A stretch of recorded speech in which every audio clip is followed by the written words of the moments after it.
Olá, galerinha dos quartos anos, tudo bem com vocês?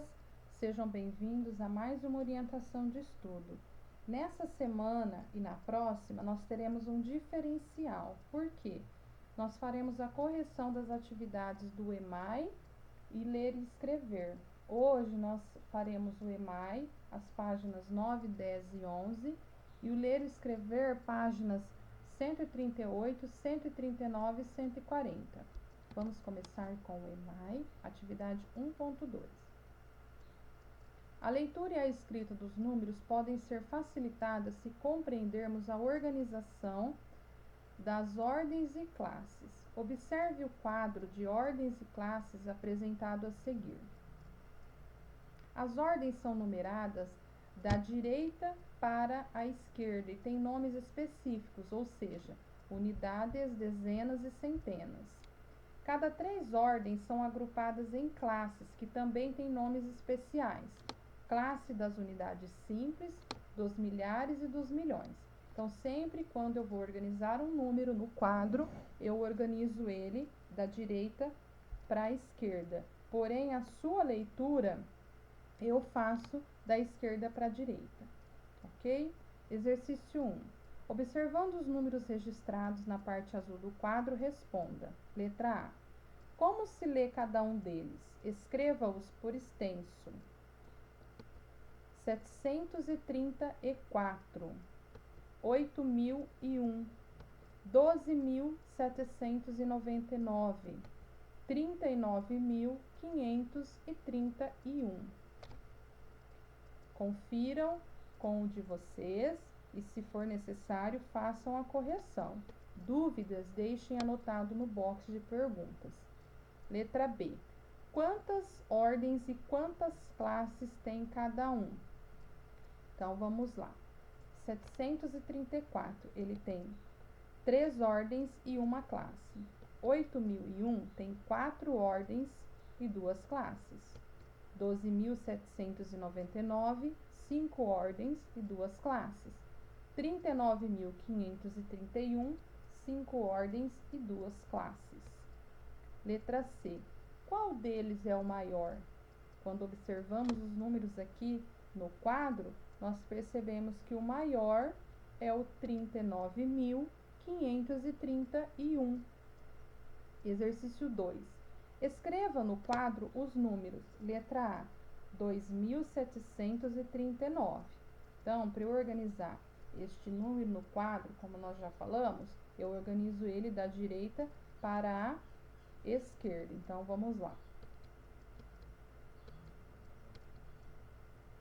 Letra B, 13.408.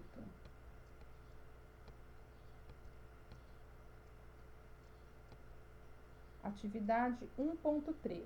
Exercício 1. A professora de Beatriz distribuiu fichas aos seus alunos.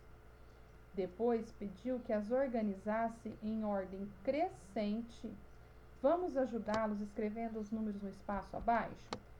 Então, de acordo com o que o exercício pede, os números em ordem crescente ficam assim: 10.036, 10.123, 10.321, 11.304, 12.322, 12.327, 12.343, 12.439, 12.629, 12.638, 13.451, 15.340. Exercício 2. Localize as fichas que apresentam números pares e as coloque em ordem decrescente. Então, lembrando que os números pares são os números terminados em 0, 2, 4, 6 e 8. E os números ímpares são os números terminados em 1, 3, 5, 7 e 9. Para facilitar, eu repeti aqui a distribuição das fichas e eu vou circular, embora o exercício não esteja pedindo isso, de azul os números pares. Então, vamos lá. Na primeira linha eu tenho esse, a apenas, né? Depois eu tenho na segunda linha esse e esse aqui. E finalizando na última linha, eu tenho esse. Agora, eu vou organizar no exercício 2 estes números na ordem decrescente. Então, vai ficar assim: 13.340, 12.638, 12.322, 11.304, 10.036. Exercício 3. Qual ficha apresenta o maior número ímpar? Observem que os números que não foram circulados são os números ímpares. Então, agora é só a gente procurar qual deles é o maior. E eu vou circular de verde este número. Isso, é o 13.451, ok? Atividade 1.4. Davi e Milene estavam escrevendo e lendo números. Davi escreveu 1, 2, 7, 4, 8 e perguntou se Milena sabia lê-lo. Milena respondeu: sei, esse número é 12.748. Davi escreveu um número maior e perguntou: e o número 397560? Milena ficou em dúvida, utilizou o quadro de ordens e classes e escreveu. Assim, concluiu que poderia ler esse número como 397.560. Agora, utilizando aqui o quadro que o Davi e a Milena usaram, nós iremos realizar o exercício 1. Utilize o quadro, se achar necessário, para ler os números. Letra A. Então, eu vou utilizar o quadro para organizar esses números. Então, lembrando que para organizar no quadro, eu faço da direita para a esquerda. Então, vamos lá. Agora, para fazer a leitura da esquerda para a direita. 35.071. Letra B. 430.879.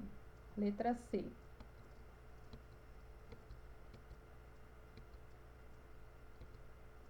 234.598. Letra D. 50.492.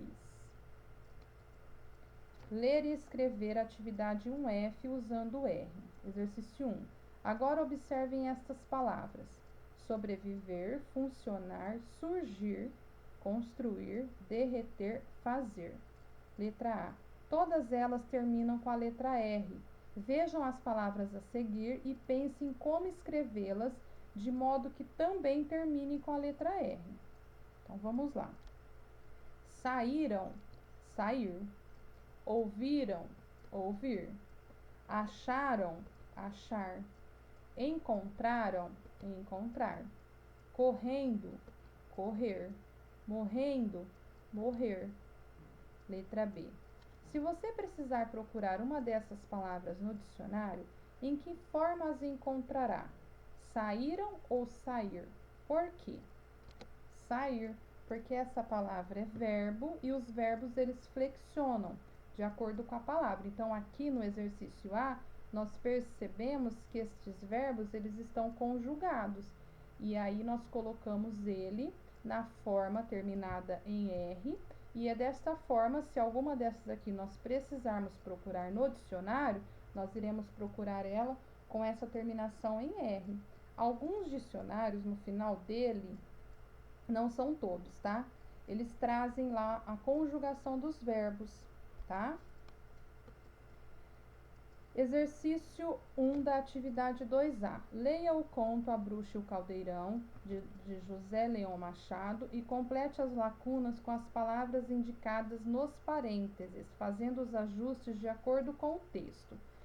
Então, aqui é o início do texto, quando eu vou para esta outra página, eu percebo as lacunas e as palavras que irão preencher esta lacuna está entre parênteses. E eu percebo também que elas estão com a terminação em R. Só que se eu utilizar ela com essa terminação, o texto vai ficar muito estranho. Então, nós vamos ter que fazer a conjugação para o texto ter sentido, tá bom? Então vamos lá, a leitura. Eu vou fazer a leitura e já colocando essa palavra da maneira correta e vocês corrijam aí no texto de vocês, tá bom? A bruxa e o caldeirão. Quando preparava uma sopa com uns olhinhos de couve para o jantar, a bruxa constatou que o caldeirão estava furado. Não era muito, não, senhor. Um furo pequeníssimo, quase invisível, mas era o suficiente para pinga que pinga ir vertendo os líquidos e ir apagando o fogo. Nunca tal lhe tinha sucedido. Foi consultar o livro de feitiços adquirido no tempo em que andara a tirar o curso superior de bruxaria por correspondência. Folheou de ponta a ponta, confirmou no índice e nada encontrou sobre a forma de resolver o caso. Que haveria de fazer? Uma bruxa sem caldeirão era como padeiro sem forno. De que forma poderia ela agora preparar as horríveis poções? Para as coisas mais corriqueiras, tinha a reserva dos frascos, mas se lhe aparecia um daqueles casos em que era necessário preparar na hora uma mistela, como o da filha de um aldeão que engolira uma nuvem, foi preciso fazer um vomitório especial com trovisco, rosmaninho, 3 dentes de alho, uma semente de abóbora seca, uma asa de morcego e 5 aparas de unhas de gato. Se a moça vomitou a nuvem, pois não haveria de vomitar? Com a potência do remédio, além da nuvem, vomitou uma grande chuvada de granizo que furou os telhados das casas em redor. Era muito aborrecido aquele furo no caldeirão. Nem a sopa do dia a dia podia cozinhar, mantinha-se a pão e água. Que remédio enquanto não encontrasse uma forma de resolver o caso? Matutou dias seguidos no assunto e começou a desconfiar se o mercador que lhe vendera o caldeirão na feira, há muitos anos atrás, não a teria enganado com material de segunda categoria. A ela, bruxa inexperiente e a dar os primeiros passos nas artes mágicas, podia facilmente ter-lhe dado um caldeirão com defeito. Decidiu então ir à próxima feira e levar o caldeirão ao mercador. Procurando na seção das vendas de apetrechos de cozinha, a bruxa verificou que o mercador já não era o mesmo. Era neto do outro e, claro, não se lembrava nem podia das tropélias comerciais do seu falecido avô. Ficou desapontada. Perguntou-lhe, todavia, o que podia fazer com o caldeirão furado. O mercador mirou, remirou, avaliou e disse: Este está bom para você pôr ao pé da porta a fazer de vaso. Com os pés de sardinheiras ficava bem bonito. A bruxa irritou-se com a sugestão e não fosse a gente toda ali na feira a comprar e a vender, transformava-o em pássaro. Acabou por dizer: A solução parece boa, sim, senhor, mas diga-me cá, se põe o caldeirão a fazer de vaso, onde cozinho eu depois? Neste novo que aqui tenho e com um preço muito em conta. A bruxa olhou para o caldeirão que o mercador lhe apontava, sobressaindo num monte de muitos outros de um brilhante avermelhado, mesmo a pedir que o levassem. A bruxa, que tinha os seus brios de mulher, ficou encantada. O mercador aproveitou a ocasião para tecer os maiores elogios ao artigo, gabando a dureza e a grossura do cobre, os rendilhados da barriga, o feitio da asa em meia-lua, a capacidade e o peso, tão leve como um bom caldeirão podia ser, fácil de carregar para qualquer lado. Pois bem, levo-o. O mercador esfregou as mãos de contente. Mas aviso, acrescentou a bruxa, se lhe acontecer o mesmo que ao outro, pode ter a certeza de que o transformarei em sapo. O mercador riu-se do disparate enquanto embrulhava o artigo. Anos foram passando e a bruxa continuou no seu labor, até que um dia deu por um furo no novo e agora velho caldeirão. Rogou uma praga tamanha que o neto do segundo mercador que lhe vendera a essa hora, em vez de estar comendo o caldo na mesa com a família, estava num charco a apanhar mosca. Então, observem aqui que as palavras que estavam entre parênteses, nós tivemos que fazer a conjugação. Elas são verbos e elas tiveram que sofrer essa conjugação, essa transformação, porque senão não faz sentido o texto, fica estranho, tá bom? Letra A. O conto narra fatos que já aconteceram ou que irão acontecer. Quais palavras que o ajudaram a perceber isso? Eu vou colocar aqui algumas palavras, mas a gente tem mais, tá bom? Então, o conto, ele narra fatos que já aconteceram. As palavras que nos ajudam a perceber são preparava, andara, irritou, aproveitou, etc. Porque o texto traz outras, tá? A professora colocou estas daqui até porque o espaço não cabe, mas o texto traz outras, inclusive as que nós fizemos a correção, e se vocês colocaram outras e tiver na dúvida, quiser deixar no box de pergunta, eu faço a correção para vocês, ok? Pessoal, por hoje é isso, um beijo, fiquem com Deus.